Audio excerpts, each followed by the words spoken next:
Olá pessoal, tudo bem? Estamos aqui mais uma vez para conversarmos sobre as temáticas que envolvem a nossa disciplina. Então a nossa ideia agora é trabalharmos com vocês o tema do capítulo 3, desenvolvendo principalmente uma ideia que eu acho fundamental, que é justamente essa daqui: como opera a cultura. E para a gente pensar exatamente essa ideia, eu acho muito importante a gente compreender uma frase que vem de Ruth Benedict, aqui em cima na primeira linha. Ruth Benedict escreveu em seu livro O Crisântemo e a Espada que a cultura é como uma lente através da qual o homem vê o mundo. E essa ideia eu acho que é essencial para pensar o que significa de fato antropologia. Todos nós somos educados e formados dentro de uma cultura, e é ela que nos auxilia a pensarmos o mundo como realmente uma lente de contato. Então parem para pensar. É bem provável que vocês, dentro do curso de medicina, possuem uma formação educacional bem diferente. Cada qual vem de famílias ou de experiências familiares bem diferentes. E essas experiências foram fundamentais para que você pudesse compreender o mundo no qual você vive hoje. Para quem já fez algum estágio ou alguma experiência fora do país, certamente teve um grande choque cultural ao perceber que teve que mudar essa lente de contato para compreender o modo como as pessoas viviam naquele país, naquela cidade, naquela localidade. Então é importante a gente notar que realmente a Ruth Benedict é certeira quando diz que cada cultura serve como uma lente de contato para que a gente possa compreender e ver o mundo. Então, a partir daí, tem uma experiência muito legal nesse texto que vai falar sobre a questão do riso. Então, eu queria que vocês dessem uma olhada nessa história aqui do índio Caapor, não é? Prestem uma atenção bem focada para compreender que sim, a ideia é de que todas as pessoas, de modo geral, no mundo, riem. Elas têm o exercício do riso. Mas o que desperta nelas esse riso é uma coisa muito maluca, muito interessante. Então leiam, por favor, para vocês compreenderem essa proposta deste capítulo aí. E finalmente, a partir dessa ideia, compreender aquilo que eu acho importantíssimo também no universo da política, através da antropologia. A dicotomia nós e os outros, ela é muito grande, ela é muito forte. E é bem importante a gente perceber que sim, cada vez mais na história do mundo, estas cisões, essas diferenças são claras.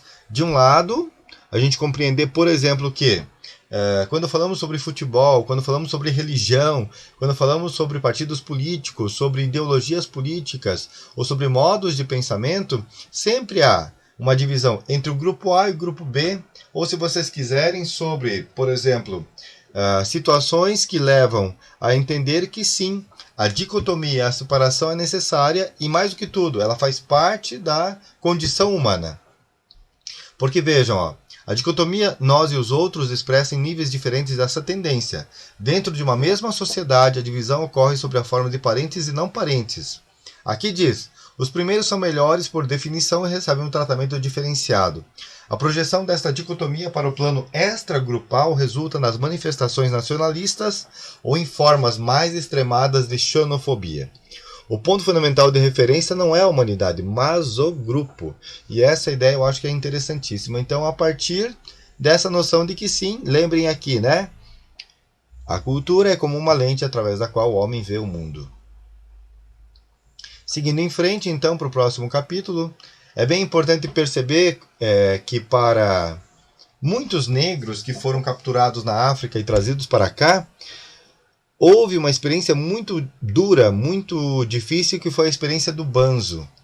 E muitas pessoas morreram disso. Segundo relatos, as pessoas morriam justamente porque elas sentiam uma saudade enorme da sua terra natal. Então, como foram capturadas e foram forçadas a trabalhar aqui no Brasil, algumas até morriam durante a viagem nos navios, mas muitas morriam de saudade. Era uma melancolia misturada com saudade e com apatia. Então, traduzido como saudade, o banzo é de fato uma forma de morte decorrente da apatia, da tristeza, decorrente principalmente do fato de que a terra natal já não existe mais. A terra natal não é mais aquele local onde eu poderia viver livre, fazendo aquilo que eu realmente gostaria do ponto de vista pessoal. Então é um trabalho muito interessante para pensar um pouco essa referência, né? De que a cultura pode interferir até mesmo no nosso corpo, na nossa biologia, em alguns aspectos, né? Então aqui também existe um outro relato, né, de que a ideia de que um índio teria encontrado uma visagem, eu diria, né, um fantasma, e depois teria morrido. Ao mesmo tempo também a ideia de que, aqui diz, né, rapidamente, em 67, durante a nossa permanência entre estes índios, os Kaapor, não é? Mais uma vez, quando a história acima nos foi contada, fomos procurados por uma mulher em estado de pânico que teria visto um fantasma, um Anyan. Confiante nos poderes do branco, nos solicitou um Anyan Purran, remédio para fantasma. Diante de uma situação tão crítica, acabamos por fornecer um comprimido vermelho de vitaminas, que foi considerado muito eficaz neste e em outros casos para neutralizar um malefício provocado pela visão de um morto. A gente poderia dizer hoje também o quanto que existe também em certos medicamentos o efeito placebo. As pessoas acreditam que pode dar certo e às vezes realmente acontece. Então, a ideia do efeito placebo também acontece entre nós, mas é importante perceber que nesse contexto existe uma perspectiva na qual a pessoa acredita que a solução pode vir por parte do homem branco, mas também o impacto de acreditar que aquela coisa que ela viu pode trazer algum malefício, algum problema para ela. Né? Então isso é bem interessante também nesse capítulo. Né? Seguindo aqui.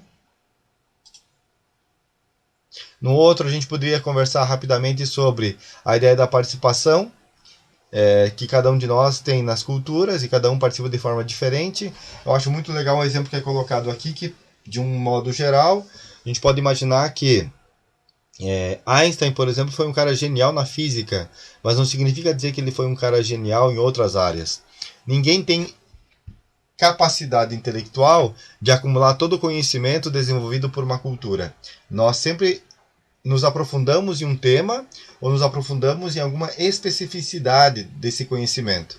Então isso é muito claro também na medicina, não é? Você pode depois de muitos anos de graduação, né, 4 a 5 anos, você busca uma especialização e busca se aprofundar, acima de tudo, num determinado conhecimento. Então não existe a ideia de que você seja capaz de conhecer todos os conhecimentos da medicina com a mesma profundidade. E ao mesmo tempo também perceber que nós participamos da vida cultural, primeiro pela questão cronológica, não é? Nós não podemos ter acesso a certos saberes, digamos assim, em virtude também da nossa idade. A não ser que a pessoa seja realmente um grande gênio. Mas, de modo geral, todos nós participamos da cultura mediante a nossa idade, mediante a nossa faixa etária. E, ao mesmo tempo, como é que se criam, então, a partir desta ideia cronológica, certas limitações. Então, é interessante, como coloca aqui no texto, né, aqui ainda se fala sobre a ideia de se casar antes dos 21 anos sem autorização paterna, mas hoje já é considerado totalmente independente o sujeito que completa 18 anos, né? Então tenta imaginar uma coisa que eu acho bem importante aí. Por que se cria essa divisão de capacidades ou de acesso à cultura mediante a questão cronológica, né? Então é bem importante pensar essa ideia também, né? Eu acho fundamental, essencial pensar aí, tá? Pulando agora para a próxima, é importante também notar um desafio enorme, né? Como que cada cultura tenta criar uma lógica própria. Então, mediante a falta de acesso de conhecimentos científicos, como é que algumas culturas acabam tentando explicar certos eventos da natureza ou certos eventos da vida humana. Então, por exemplo, aqui existe uma ideia muito legal, ó. Uma conhecida nossa perguntou a um caipira paulista como é que o sol morre todos os dias no oeste e nasce no leste. Ele volta apagado durante a noite, foi a resposta que obteve. Menos que um pensamento absurdo. Trata-se de uma outra concepção a respeito do universo, obviamente muito diferente da nossa, que dispomos de informações obtidas por sofisticados observatórios astronômicos. Então isso é bem interessante notar, que não é apenas um absurdo, mas é uma explicação que tem uma fundamentação baseada na própria vivência do sujeito, fundamentado na frase da Ruth Benedict. Cada um de nós vê o mundo através da sua própria cultura. A lente é a própria cultura. Né? Outra coisa que eu acho muito interessante, né, a gente considerar que sim, ó, Os índios, de modo geral, têm uma lógica para explicar a floresta. E eles têm uma catalogação mental, uma taxonomia mental tão grande que eles conseguem considerar e diferenciar várias árvores dentro de uma mesma floresta, mesmo que pertençam à mesma espécie. Então aqui é bem interessante. Ó. Assim, os índios Tewa, do Novo México, têm nomes para designar todas as espécies de coníferas da região. Ora, neste caso, as diferenças são pouco visíveis. E entre os brancos, o indivíduo sem treinamento seria incapaz de as distinguir. Realmente, nada impediria a tradução em Tewa de um tratado de botânica. Então é bem bacana pensar essa ideia, acho extraordinária, muito boa.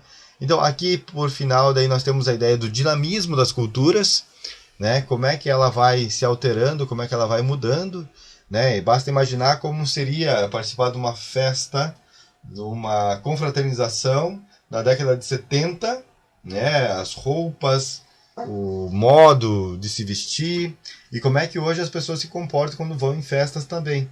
Então é apenas para a gente ilustrar que existe um dinamismo, uma transformação, cada vez mais acelerada, contínua, quando o tema é, acima de tudo, a ideia de como que a cultura vai se transformando e se modificando para que a gente possa compreendê-la no mundo atual também. Né? Ó, comecemos pela descrição de um tipo carioca feita por Machado de Assis em Dom Casmurro.